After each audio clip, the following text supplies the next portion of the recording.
Watu wengi sana wanaamini simu ni waterproof, lakini si kweli. Leo hii kwenye hii video nitakuelekeza nini maana ya waterproof na tofauti ya waterproof na water resistance. Kwenye hii video tutaongelea vitu vinne vya muhimu. La kwanza, maana tofauti ya waterproof na water resistance. Ukiona imesemwa simu AP, IP ni nini? Ina maana gani? Je, maji kiwango gani kinaweza kikaingia? Na makosa ambayo watu wengi wanayafanya. Hapa tunaanza na maana ya water resistance. Water resistance maana yake ni simu inaweza ikaresist kwa muda fulani, lakini baadaye inaweza ikaingiza. Kwa hiyo inategemea itakaa muda gani na ina IP ngapi.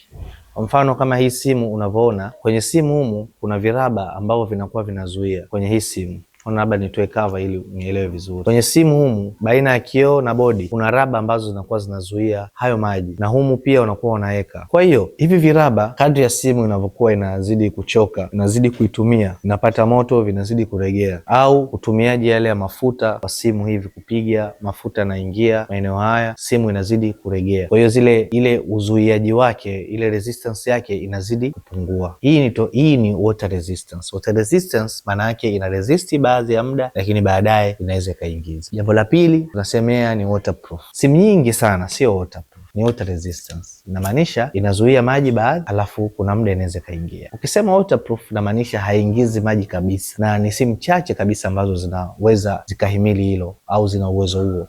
Mfano, kuna baadhi ya simu zinaitwa CATs, kama ushawahi kuziona, zinakanyagwa hivi ile na gari, demo zake, umeelewa? Kuna simu zipo zinaitwa Kyocera za Japani, hizo ndo waterproof kabisa. Unakuta yani kweli hizi maji haziingii. Kwa hiyo mpaka hapo utakuwa ushajua tofauti ya water resistance na waterproof kwa kupitia hayo maneno. Kwa hiyo inabidi kwanza tusiwe tunayachanganya. Sasa inabidi tuongelee IP. Hizi IP zina stand kama kitu gani? Mfano utakuta simu labda mfano 14 Pro Max au 15 Pro Max au 16 Pro Max ina IP68. Maana yake nini? Au S24 ina IP68. Maana yake ni nini? Hii 68 ina maana gani? IP maana yake ni ingress protection. Zile namba unazoziona, ya kwanza ni ya vumbi, ya pili ni ya maji. Kwa hiyo ukiona imeandikwa IP68 ujue maana yake imezuiwa na vumbi, lakini kiwango cha maji ni labda mita 1.5 au itakaa kwenye maji labda nusu saa. Baada ya hapo inaweza kaingia. Kwa hiyo muda unaokaa kwenye maji kwanza unakuwa unapungua sana kutokana na matumizi unavyozidi kuyatumia kwenye simu yako. Kwa hiyo unakuta simu labda ushatumia ndani ya miezi kadhaa au imeshatumiwa huko, umekuja umekutana na simu used. Kwa hiyo unakuta huwezi ukapata ule muda sahihi ambao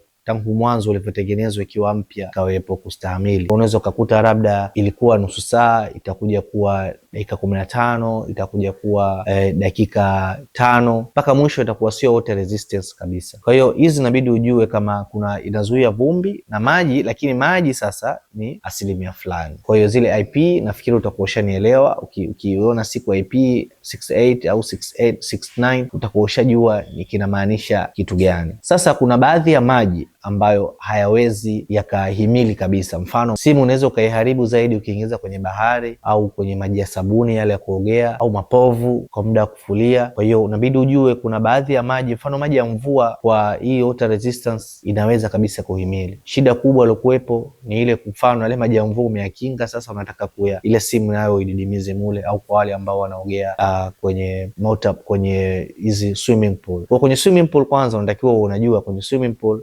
labda unaweza ukachukua kile vifuko vya bag vile ukaweka simu mule ukawa unatumia, kwa sababu kwa mule unaweza ukawa una enjoy, utachukua video, unafanyeje, lakini haujui simu yako sasa hivi inaweza kahimili ndani ya muda gani, na wewe hutojikingia muda maalum wa kuweza kutumia simu yako mpaka mwisho. Kwa hiyo hicho inabidi kwanza ukikinge, na ukiona ile IP utakuwa ushaelewa nini maana ile IP. Kuna kitu kingine ambacho unatakiwa kujua, maji na umeme ni vitu ambavyo haviendani kabisa. Yani ukisema maji na umeme, nafikiri wewe mwenyewe utakuwa unaelewa ni vitu ambavyo haviendani. Kwa hiyo uprevent hilo, jitahidi simu yako usiingize maji unnecessary. Ni sasa kama umechukua hela yako ndio unairoweka, na unajua ile hujanunua samaki, umenunua simu. Kwa hiyo inabidi uwe unajua. Na je, nikitaka kujua kama simu yangu ni water resistance au sio water resistance, nafanyeje? Ili sasa inabidi sasa unisikilize kwa makini. Utachukua simu yako, utaangalia sehemu ambayo ya sim tray ile, utatoa kile kisim tray kama ina sim tray, alafu utakuwa unapuliza, utakuwa unaifeel kwenye kioo. Kama ukiona inapitisha upepo popote, ujue simu yako haifai kabisa hata ile sekunde chache kuingia kwenye maji. maji. Ukiona umepuliza alafu kama mashavu unaumia, yani ule upepo unarudi, inamaanisha simu yako inaweza ikahimili, lakini kwa kipimo hicho huwezi ukajua itahimili muda gani ile maji. Kwa hiyo kikubwa, all in all, inabidi tukijue hilo, kama umeme na maji ni vitu ambavyo haviendani, na jinsi ya kujua kama water resistance ni hivyo. Na je, makosa gani ambayo kila mtu anakuwa anayafanya? Kosa la kwanza ni kujua kuwa simu ni waterproof. Hili ni kosa kubwa ambalo kila mtu anakuwa analifanya.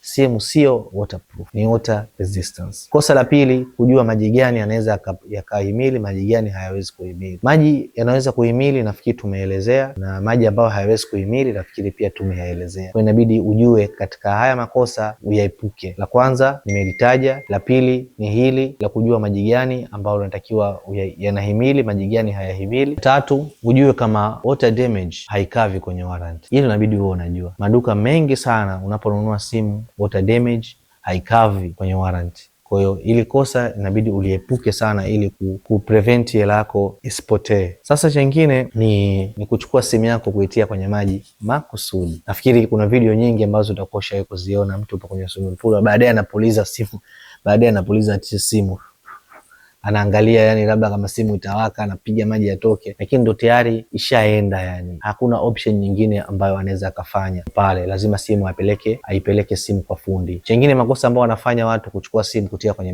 mchele hautoezi kutoa maji ambayo yapo ndani ya simu. Ile carbon ikishaingia mule ndani itakaa itazunguka sehemu zile za AC za nini. Kwa hiyo njia kubwa ya kufanya ni kupeleka kwa fundi, aifungue, asafishe yale maji kama kuna sehemu imeingia maji. Kama hakuna, basi unaweza ukaendelea kutumia, lakini ujue kuwa mchele hausaidii chochote kwenye mambo ya maji ambayo yapo ndani ya simu. Yani kitu ambacho hakimake sense kabisa yani. Sasa nafikiri tayari umeshajua tofauti ya water resistance na waterproof, na vitu gani vya kufanya, vitu gani usifanye, vitu gani vya kuepuka pia. Nafikiri utakuwa umeshajifunza kwa kupitia video hii. Kama ulikuwa unataka simu na kushauriwa simu gani uchukue ambayo maybe inaweza kaendana na wewe, unaweza ukapita kwenye website yetu au ukatucheki direct kwenye WhatsApp zetu. We love you.